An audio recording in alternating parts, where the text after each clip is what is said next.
Hello, welcome to Regal in Real Life. It's been such a long time since I came on here, and I wanted to come on here today to just speak about living your authentic self.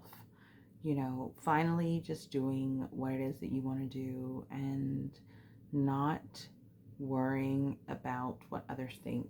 Being true to yourself, losing that fear of being seen, which is something that I feel like I have dealt with for such a long time.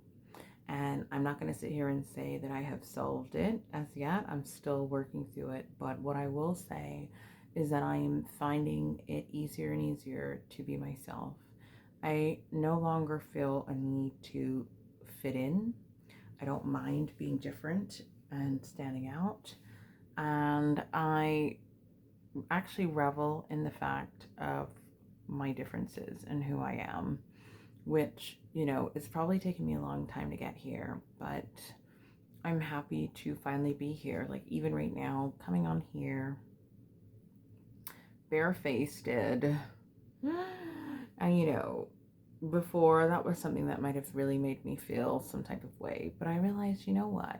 The fact that I am freaking amazing at doing my makeup is something I should be proud of, not something that I should feel shame of. Because do I not like the way that I look right now? Do I not think that my skin looks great? I do. So really, makeup, hair, all of those things is just an extension of who I am and my character, and I am proud of that. I often see beauty influencers and I absolutely adore them because they show one, the transformation that they're able to make through creativity, hair, fashion, makeup, all of those things. And they also embrace their natural beauty and textures and skin and all of these things. And I think we need to see more women online doing that, because I think social media in itself can often portray one side of things and really aims to create this illusion of perfection. And I think we all fall into the trap of wanting to keep up with that, or not even wanting to, but feeling a pressure to, and a desire to not necessarily show our real selves with all the filters and everything else, right? Now, I feel like makeup is one thing, filters are another thing. And again, I don't judge anyone who uses any of those things. I have used them before, but I do think that the more you see yourself with the filters, the harder it is to accept yourself just as you are and who you are. Now, where makeup can absolutely sculpt you and keep you looking fabulous to the gods, there is an element of it that actually, whilst it can do that, it still remains you. What I found about these filters is they are so quick to change you entirely and also just make everyone look like a clone of each other. They're not big on different features, and especially ethnic features.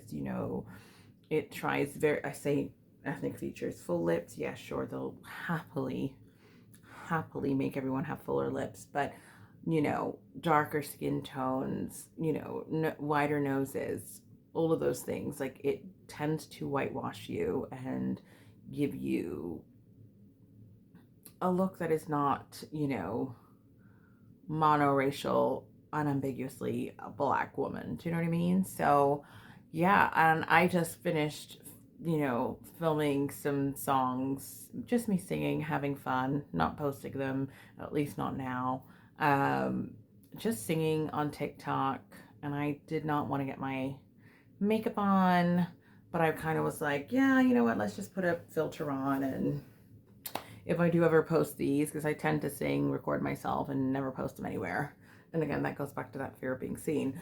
But yeah, I have been looking at myself like that for like the last hour and a half, to now looking at me like this right now. And, it's an adjustment. It's an adjustment looking at my own face, which I look at every single day. So only an hour and a half of me looking at myself with a very, very slight, by the way, very slight filter. I'm talking maybe smoothed skin, a lash. That was kind of it, really. Um, so it takes, it's amazing how just doing even just that for, you know, an hour and a half, and how you can feel instantly, like you look at yourself and you go, oh my goodness, oh my eye bags, oh my dark circles, oh I look tired, to be honest, my skin is looking pretty juicy. My skin and my lips are looking pretty juicy and plump and all of those things, and I feel grateful that, I think it's because I'm a bit fuller at the moment, and I'm not mad about it. So yeah, but it's just really interesting, and I just think, does anyone else feel this way?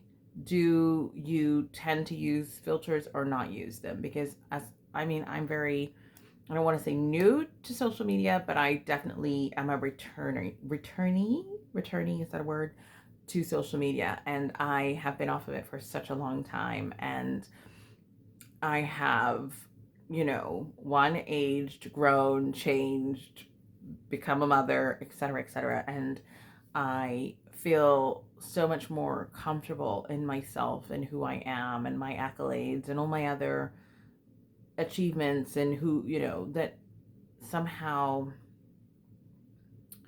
my looks are only a part of the bigger picture. And I think when we're younger, it's the opposite. Or maybe even not just younger, maybe just generally insecure, right? And, for me, I've had various moments in life, due to lots of reasons, but I'm going to say childhood trauma is a big one, where I did not feel, good about myself and how I look and who, all of those things. And it's so, so funny because it's like you look at yourself now and, now as I am, but also when I'm, done up and dressed and I've got my makeup on, I do enjoy makeup.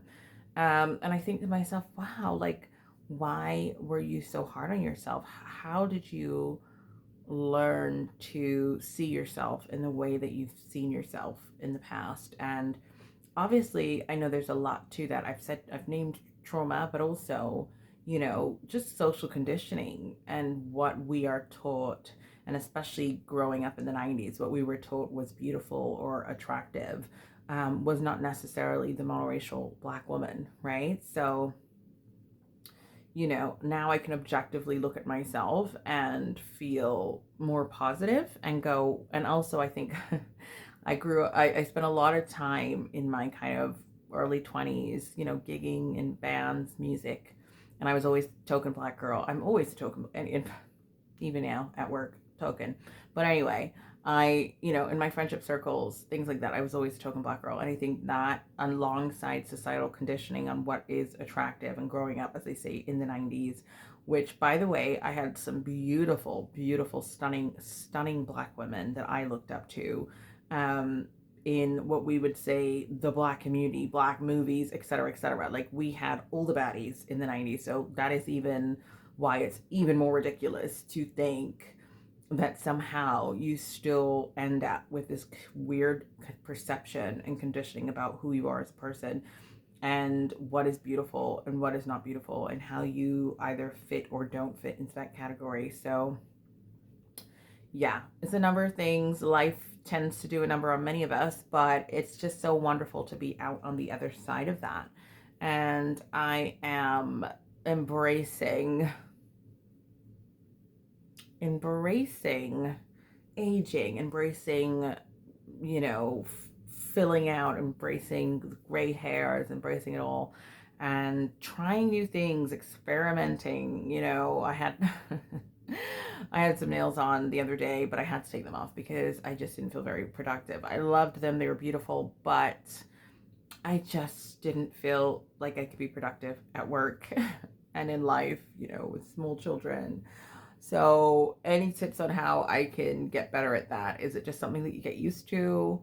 Because I did love them. I do love the look. And I'm just, yeah, I'm ready to explore and get back into fashion and beauty and all the things that I love and all the things that I've kind of toned down, because I've been shrinking myself and masking and trying to fit in, with other people, you know, especially within my work life, where, as I say, you know,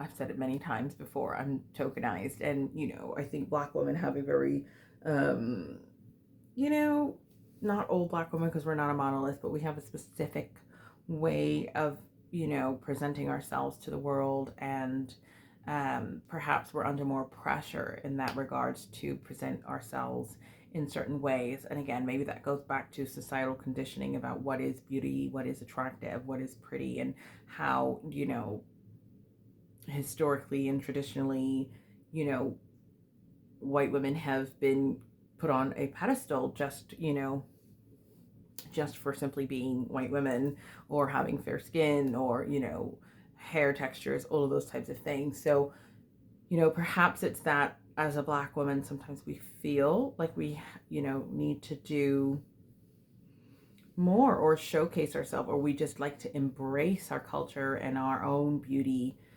standards, because again, it's absolutely nothing about truly believing this conditioning, not at this stage and age of life. In fact, quite the opposite. But it's about establishing your own sense of beauty and cultural routines and habits, like, you know, around dressing, around makeup, around hair, and all of those things. You know, it is just one, fun, creative, and it just showcases your personality, especially when you're in a job where you maybe have to be mindful of that. You know, like I work in academia, so it's a little bit, you know, different. I definitely show my personality, but I'm quite reserved at the same time. So sometimes I guess I just feel like my fashion sense, or, you know, the way that I present myself can maybe give a picture a little bit of who I am or some things about me when I'm quite shy and reserved as a person. So yeah, it's so weird. I'm a paradox, because in some ways I'm really shy and reserved as a person, and in other ways I can get on stage and perform in front of thousands of people. So, and teaching the class and all of those things. So it's a real paradox. And perhaps, I don't know what that is. Maybe it's ADHD, but I've probably always been a bit of a paradox in that way. You know, I've been in bands, I could do all of that, but then in rehearsals, I'm shy. I'll stick to, you know, the vocalists, singers, and barely be able to speak a word. But I don't know, maybe that's about men in general. Maybe I'm just shy with men, or awkward or uncomfortable. I don't really know what it is. It's something I'm kind of exploring at the moment, because sometimes it can feel a little bit much, you know, especially in a work setting where you almost can, the things that you're trying to avoid, you almost draw to yourself because you're almost too reserved or too shy or too mysterious or whatever the case may be. So I think in some ways it's like a blocker, like, don't talk to me because I'm shy and scared and married. But actually, you know, it shouldn't be that way. And again, that's so related to my own conditioning and experiences and trauma and whatnot in the workplace and outside of it. So yeah, it's definitely something I'm working on. But I think in the interim, I just am trying to just at least be who I am, you know? Just showcase myself in other ways. But yeah, I'm rambling on now. I don't even know what I'm talking about anymore. But if you can relate to anything I've talked about in this video, please do leave us a comment and let me know how you feel. Do filters make you feel less attractive? How do you feel if you're a Black woman? Do you feel like you are the blueprint beauty standard? Or have you also been conditioned previously to see yourself as somehow lesser than, maybe in, again, societal views, friendship groups, media, whatever it is? I do think it's changed massively, and I'm very happy for the change. But maybe that change is just in me maturing, growing up, and, you know, finding that sense of security and self-love. So yeah, let me know what you think. Comment, like, and subscribe if you liked this video, if you can relate to it, and stay regal in real life.